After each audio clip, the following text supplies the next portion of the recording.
Well, good morning. It's me, Kenny Polcari, and today is Friday, March 1st, 2024. It is the third month of the first quarter. We got 30 days to go until the end of the marking period, and here are the things that you need to know to get your day started. So what happened yesterday? Oh my God, the PCE did what? Okay, and then the Supercore PCE did what?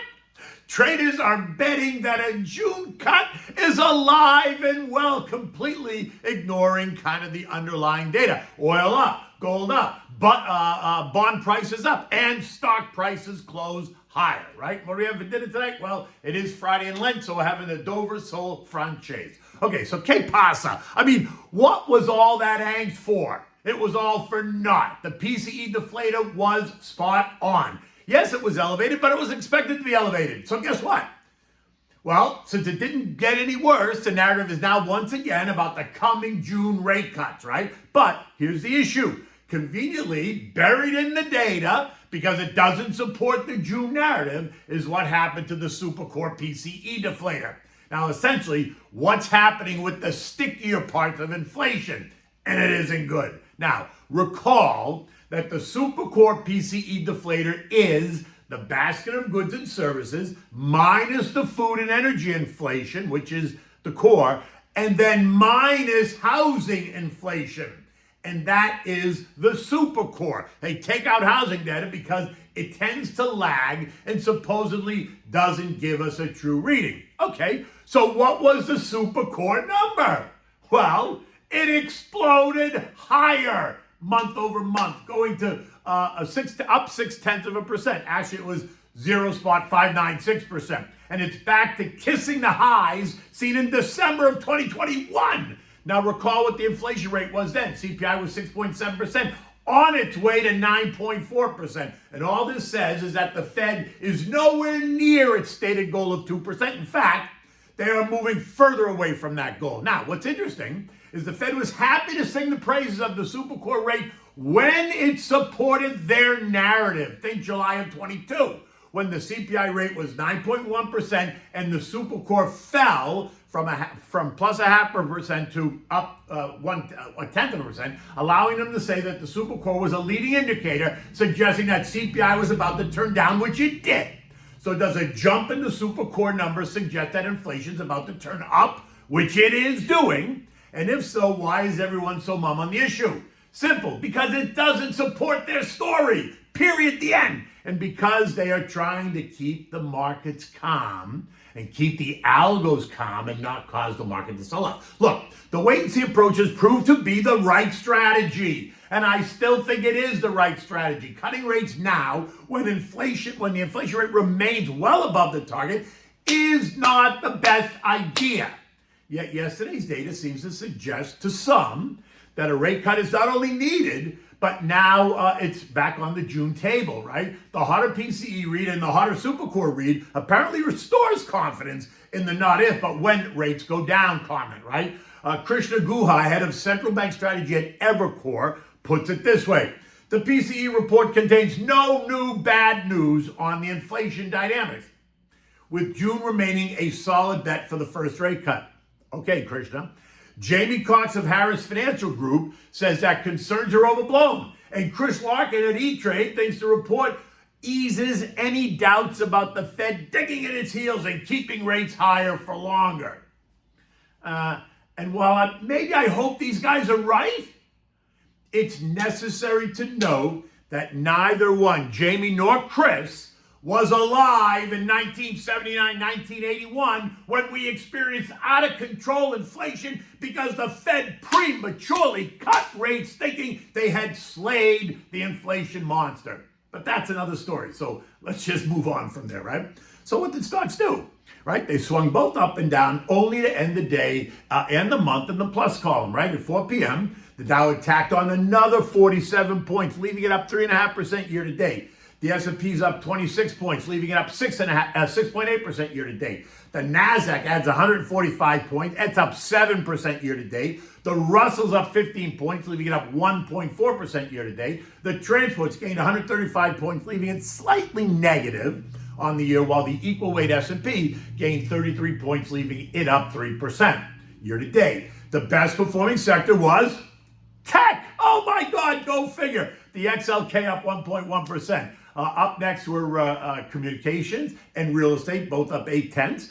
Basic materials was up 0.75%. Consumer discretionary up 0.7. Energy was up 0.5%. Industrials up 0.3. Utilities were flat. Financials were down 0.1%. Consumer staples down 0.2, and healthcare down 0.8%. But that has been a good performance. So maybe just some profit taking there. Further down the chain, we got housing up 0.8. Retail was up 0.7. Airlines up 0.25%. Disruptive tech up 0.2%. Metals and miners up nearly 2%. Cybersecurity up 1.5%. Semis up 2.7%. Energy exploration and production up 1%. The growth trade up 0.8, while the value trade was flat. Bonds rose on the back of the good news. The TLT and TLH both up 0.6, sending yields a bit lower. The 2 years now yielding 4.59%, down from 4.74% only 4 days ago, while the 10 years yielding 4.23%, down from 4.34%. Some of the most recent strength being credited to the end of the month bond kind of rebalancing, right? And then, hello, knock, knock, anybody home? And what was interesting is that investors, traders, and algos chose to completely ignore yesterday's Fed speak. San Fran's Mary Daly, for what her opinion's worth, I mean, think her role in the SVB debacle, said that while the bank is ready to lower rates, there is no urgent need to cut given the strength of the economy.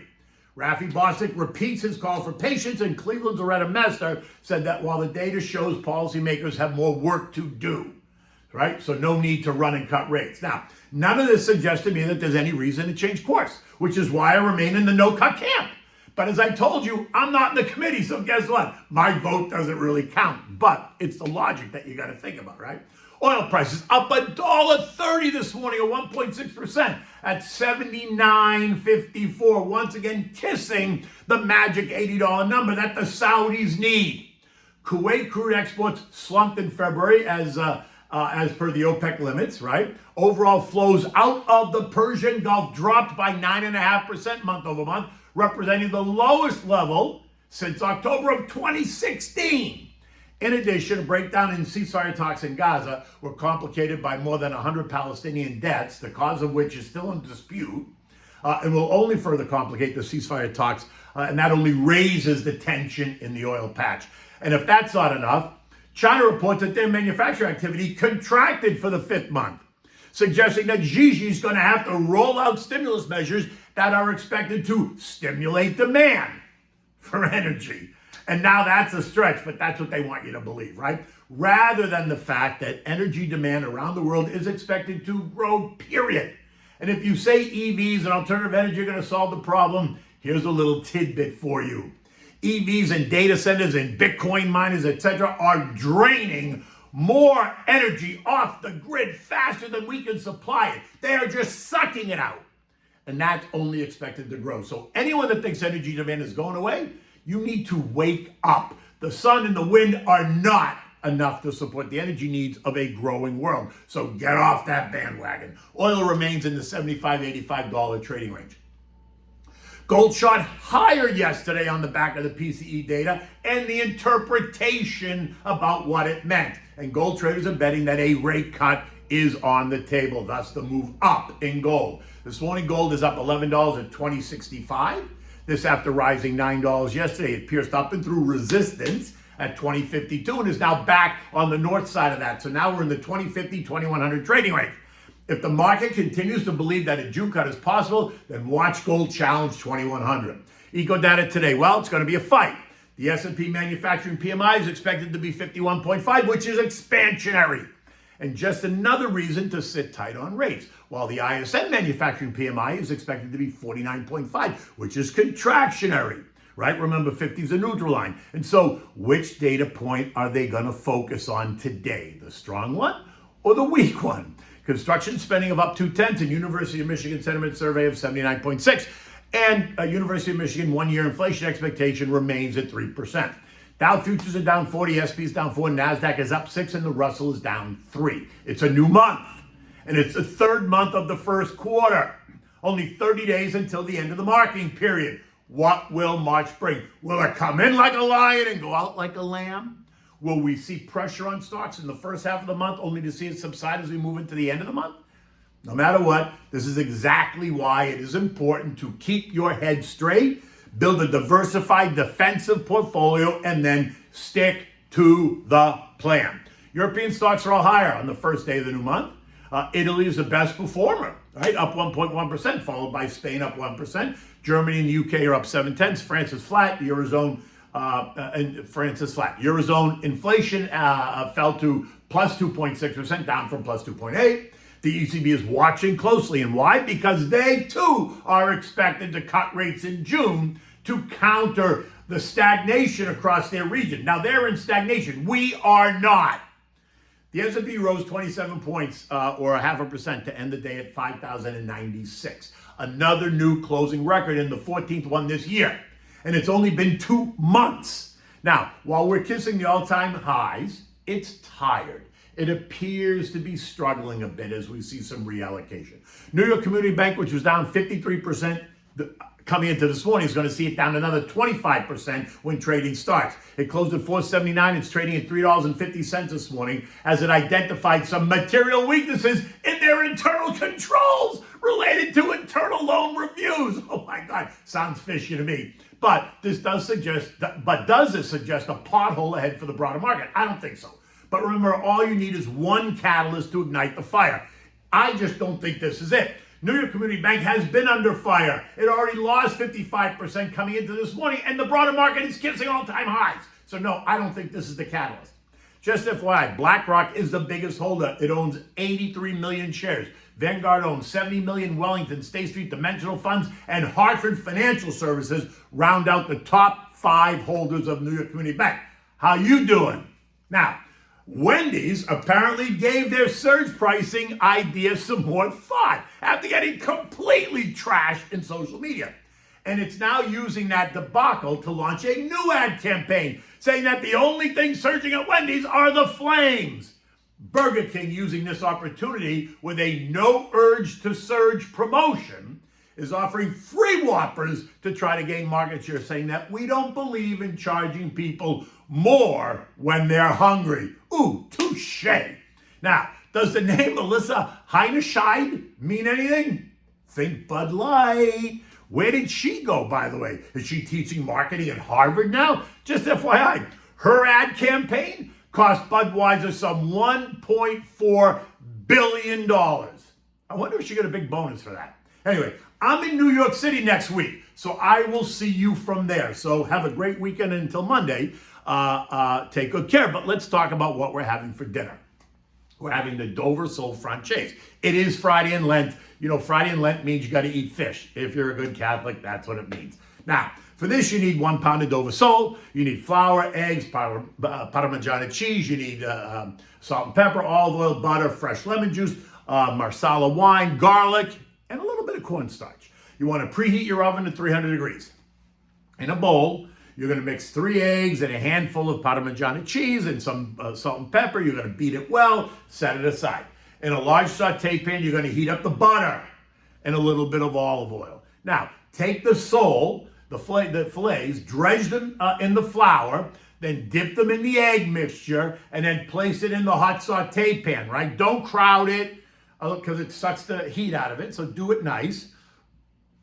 Cook the sole until it's nicely golden brown on one side, and then turn it over. It might be 2 minutes, might be 2.5 minutes max, right? Flip it over and then repeat it. Remove it from the pan, place it on an oven-proof dish, and just put it in the oven to keep it warm until you finish all the pieces, all the other pieces, right? Now, after you do that, in the same saute pan, add in some chopped garlic, fresh lemon juice you're going to squeeze, and maybe a 1/2 cup of Marsala wine and 1 tablespoon of cornstarch. That'll thicken it up a little bit. Stir it until you have a nice thick sauce.